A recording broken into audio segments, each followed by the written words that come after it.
Warren Buffett there just trying to tell you that our actions, always have ripple effects. So whatever you do, just make sure it's good so someone else other than you can also benefit from it. Welcome to the conversation on TOS Television Network, your digital first Pan-African news network, bringing you the conversation from Nigeria's capital city, Abuja. My name is Adesu Alsi. And my name is Merciful Junimo. Thank you for joining us on the conversation. How are you doing today, sir? I'm very well, thank you. How are you? Good, thank you. So tomorrow is December, the first day of December. I know. 2021 is closing up. I know. How does that make you feel? Pretty much, it's time for everyone to just think about what they've done throughout the year and have plans for the next year. So it's basically like a moment of reflection for me. Okay, you're not one of those people that have, New Year resolution and all that. No, but I'll have to enjoy.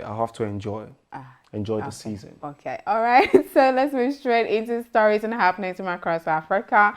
So a 3-year-old and 6 other people died on Tanzania's Pemba Island after eating poisonous turtle meat, which is a common delicacy amongst those living on the country's islands and coastal areas. That is a very sad one. Yeah, the first thing that comes to mind is how do you even know if a meat is poisonous or not? Exactly. So it's like they've eaten it first before they even died. No, so so I think maybe the turtle is a poisonous one, and so maybe they couldn't just tell the difference. I'm not quite sure how that one went, but it's quite sad. I mean, can't people just eat fish? Oh, okay. So, as part of a program to replenish rhinos' population decimated by poaching by European settlers since the 1970s, 30 endangered white rhinos arrived in Rwanda on Monday after a 40-hour journey from South Africa in a Boeing 747. Yes, I like, wildlife preservation and all of that. As long as, human lives are important, animal lives are also important. I feel terrible for saying that because I eat meat a lot. I get it. I get it. All right, moving away from that to Botswana. A 2019 High Court ruling that decriminalized gay sex in Botswana was upheld on Monday by the Court of Appeal. All right, that's it for development across Africa. But before we proceed with this show, it's time that I bring you COVID-19 update from across Africa. And I know that everyone has heard about the new strain, the Omicron strain, which is rapidly spreading. That you should just do your part. Get vaccinated, everything that we've been talking about in almost 2 years that you should do to protect yourself and the next person. So COVID-19 updates from across Africa, and after that it's straight to the big story.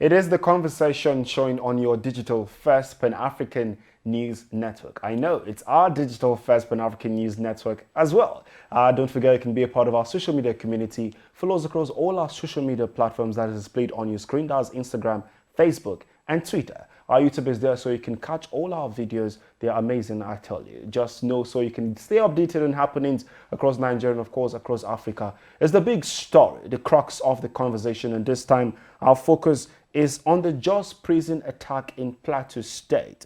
Of course, we're talking about the spate of frequent attacks on correctional facilities in Nigeria. And joining us via the phone this time is Comrade Wahid Saka, a public affairs analyst. You're welcome to the show, Comrade. Good morning, Nigerians. Good morning, everybody in the house. Good morning. It's good to have you join us today. Yeah. So, what do you make of the recent attack on the Jos Correctional Facility in Plateau State? What are your views on that issue? Well, let us say it sincerely that the country is under attack. The country is under attack from left, right, and center. And our correctional facility has been at the receiving end, especially in 2021.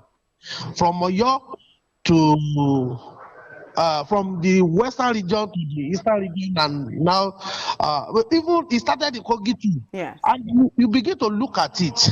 Why are we having this incessant attack on the correctional facilities?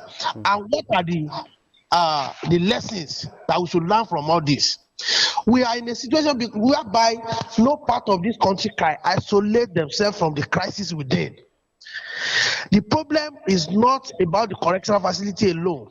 The problem is about the country, and the security apparatus in the country has been at the receiving end of our internal issues. Now, the issue of the correctional facility, what I make of that just is that if we have been able to be proactive enough as a country, we will know that those people attacking our facility understand our psyche. That we do this often and often, we don't learn any meaningful lesson from it, and we continue the rhetorics when the attack happen again. Now, the issue here is this. I know the Minister of Interior, who happened to be a former governor of the state where I reside, my state of origin. He is somebody that is competent enough to actually handle this based on his past experiences. Now, if you have served in Lagos before, a volatile state for that matter, and you have served in Osun, a political state for that matter, then it will not be too difficult for you to manage the Ministry of Interior. And now this is the servo of this. Okay. The Honorable Minister of Interior should redig the leadership and the apparatus of the correctional facility in the country. We cannot continue to allow high-level criminal roaming about the street of this country. We cannot continue to be on the news on the wrong reason. Our correctional facility should be a secure place, next only to the seat of the president. If the seat of the president is the most secure place in the country, the Aso Rock is the most secure place in the country, the correctional facility in the country should be the next most secure place. This is what I am putting to the Minister of Interior this morning. And we must not allow this to be politicized. We must not allow it to be politicized in a way that people will only see politics and not see security. If we cannot isolate any of our society from the insecurity ravaging the country, there is no way correctional facility can be isolated. Okay, I do know that I think a couple of, will I say, weeks ago, there was also an attack in Oyo State, and I did hear your point that we should not politicize these incidences. But what do you think is the main objective of these gunmen who have not been identified?